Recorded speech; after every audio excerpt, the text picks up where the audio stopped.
Hi, welcome to my YouTube channel. Sebelum saya mulakan, yang belum subscribe, please subscribe. Jangan lupa like, komen dan tekan butang loceng. Thank you. Jom kita start.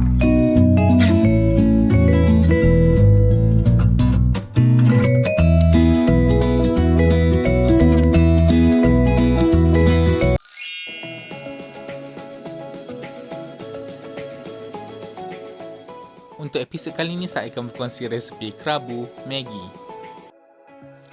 Seperti episod-episod lepas, saya akan tunjukkan cara untuk menyediakan dulu macam mana kita nak plating kerabu Maggi ni. Okey, mula-mula kita akan letakkan Maggi kita di atas pinggan. Okey, resepi ni sesuai kalau kita dah buntu, dah tak tahu nak masak apa untuk hari-hari, nak makan lunch ke dinner ke kan. Jadi menu ni adalah satu pilihan yang tepat kalau untuk menggantikan resepi-resepi kita yang biasa tu. Yang biasa kita jadikan luar biasa wow. Jadi kita akan letakkan udang di atas Maggi yang telah kita letak atas pinggan tadi. Kita biarkan je berselerak di atas pinggan. Sebenarnya yang selerak tu yang akan jadi mahal. Less is more. Sebab benda ni tak ada undang-undang kan. Tak ada kata ya dan tak ada kata tak. Ikut macam mana yang anda rasakan betul, rasa nak buat dan tak nak buat, janganlah buat. Jadi seterusnya kita akan susun elok-elok semua benda tu, bahan tadi, supaya ianya sedap mentul-mandalang on point di atas pinggan tadi. Jadi seterusnya kita letakkan cili padi supaya ada rasa pedas. Jadi kesemua rasa tu bercampur, ada rasa masin, masam, manis, pedas di hujung-hujung tu. Untuk finalitas, saya akan letakkan kacang tanah yang telah dikisar di atas kerabu Maggi ni. Jadi dia complement each other. Jom kita tengok bahan-bahan dia. Yang kita perlukan adalah udang, cili padi, sotong kacang panjang, sosis, gula, garam, tomato cherry, serbuk kunyit. Kemudian kita ada serbuk cili, Maggi, minyak masak, kacang tanah dan juga limau kasturi. Jom kita tengok cara-cara. Mula-mula sekali, masukkan kacang tanah ke dalam kuali. Kita akan sangai sehingga ke perangan. Kita akan angkat dan sejukkan sebentar. Kemudian bolehlah dimasukkan kacang tanah tadi ke dalam mesin pengisar. Dan kita akan kisarkan dan kita ketepikan. Jangan kisar terlalu halus kasar-kasar sikit. Terusnya bolehlah sediakan udang. Kemudian masukkan garam ke dalam udang. Kita ada serbuk kunyit dan juga serbuk cili, masukkan ke dalam tu. Gaul rata ke semua bahan tadi dan bersedia untuk kita gorengkan udang. Kemudian bolehlah masukkan minyak telah dipanaskan dan kemudian masukkan udang ke dalam kuali tadi. Kemudian kita akan balik-balikkan udang supaya masak rata. Untuk makanan laut kita tak boleh nak goreng terlalu lama nanti dia akan jadi keras. Tunggu sehingga masak, angkat dan kita ketepikan. Kemudian kita ada sotong, kita masukkan garam, serbuk kunyit, serbuk cili dan kemudian kacau rata. Panaskan kuali, masukkan minyak dan kita masukkan sotong ke dalam kuali. Untuk sotong juga kita tak boleh goreng terlalu lama, nanti akan jadi liat macam makan selipar. Okey, jadi liat sangat. Jadi kemudian kita akan kacau rata. Kita tunggu sehingga masak, kita angkat dan kita ketepikan.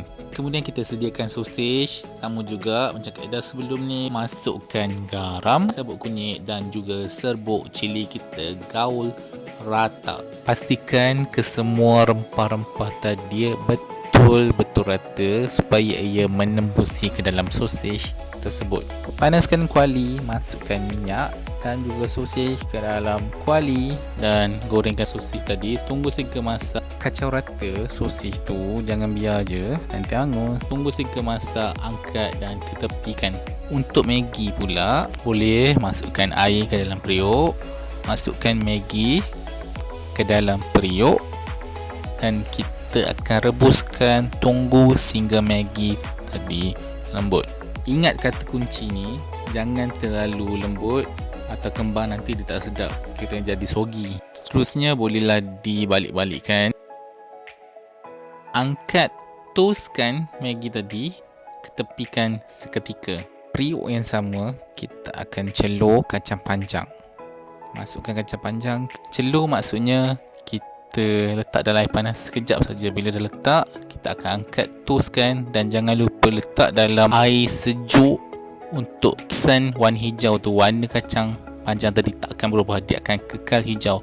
Kalau kita tak letak, dia akan bertukar menjadi lebam. Sama juga dengan sayur-sayuran yang lain. Kalau guna kita celur paku ke pucuk ubi ke, sama juga menggunakan kaedah macam ni ya. Kita akan bilas dengan air sejuk ataupun rendam dalam air sejuk. Untuk langkah seterusnya, masukkan Maggi ke dalam bekas yang telah kita sediakan.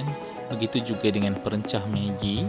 Saya menggunakan 3 bungkus ataupun 3 pack Maggi ya, mi segera. Nak guna jenama apa-apa pun tak kisah, tak ada masalah, boleh ya, tapi saya menggunakan jenama ini. Gaul rata Maggi dan serbuk perasa tadi supaya semua rasa dapat sebati di sekeliling mi segera tadi ya. Jangan lupa masukkan gula dan juga garam sebagai penambah dan menyokong kepada rasa tadi ya. Kemudian perahkan jus limau kasturi ke dalam Maggi. Ikut banyak mana yang anda nak letak. Cili padi dan juga kacang panjang.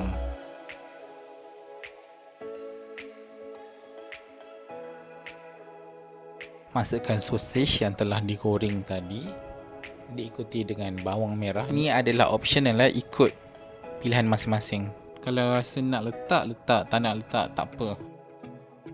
Kemudian masukkan soto yang telah digoreng dan kita akan gaul rata ke semua bahan tadi supaya ianya sebati. Terusnya masukkan tomato cherry dan akhir sekali udang ke dalam bekas tadi. Dan bolehlah digaul rata ke semua bahan tadi. Kenapa saya masukkan udang akhir sekali? Supaya saya tak nak kepala dan juga badan udang tadi bercerai. Mula-mula sekali letakkan Maggi di atas pinggan yang telah disediakan.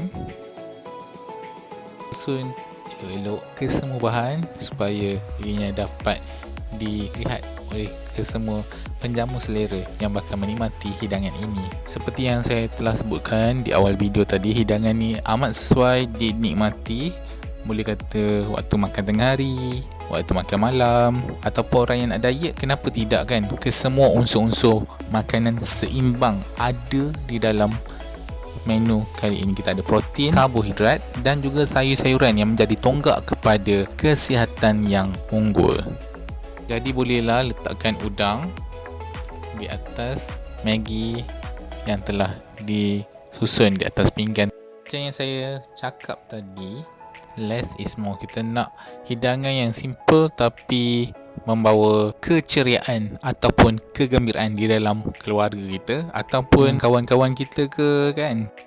Memanglah ada orang kata letak je macam mana pun, sebab dalam perut nanti akan bercampur juga. Tapi bila kita letak elok-elok, mula-mula orang tu dia tak nak makan, tapi bila tengok kita letak elok-elok, dia pun terus rasa nak makan.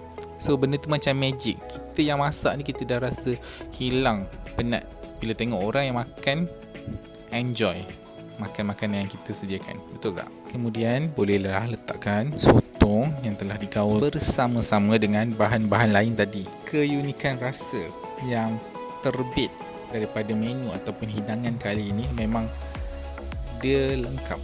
Dia ada rasa masam, manis, masin, pedas. Justru itu bolehlah letakkan kacang panjang sebagai pelengkap hidangan kita pada kali ini yang telah kita masukkan sebelum tadi. Kombinasi rasa yang tercipta untuk menu kali ini memang lain daripada yang lain. Macam yang kita ketahui, setiap menu masakan yang dihidangkan, yang disediakan adalah penguat kasih sayang dalam sesuatu perhubungan.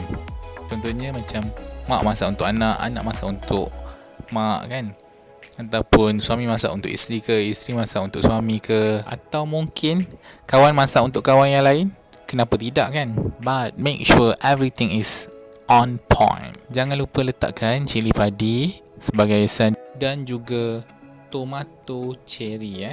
Tomato cherry kita letakkan di serata Maggi tadi. Rasa-rasa menarik tak menu kali ini? Gabungan di antara Maggi, udang, sotong, sosis, tomato cherry, limau kasturi. Kita ada apa lagi yang dalam tu? Kita ada cili padi cili padi bawang, kacang panjang, menjadikan resipi kali ini antara yang sukar untuk ditolak. Letakkan lagi udang di atas Maggi tadi.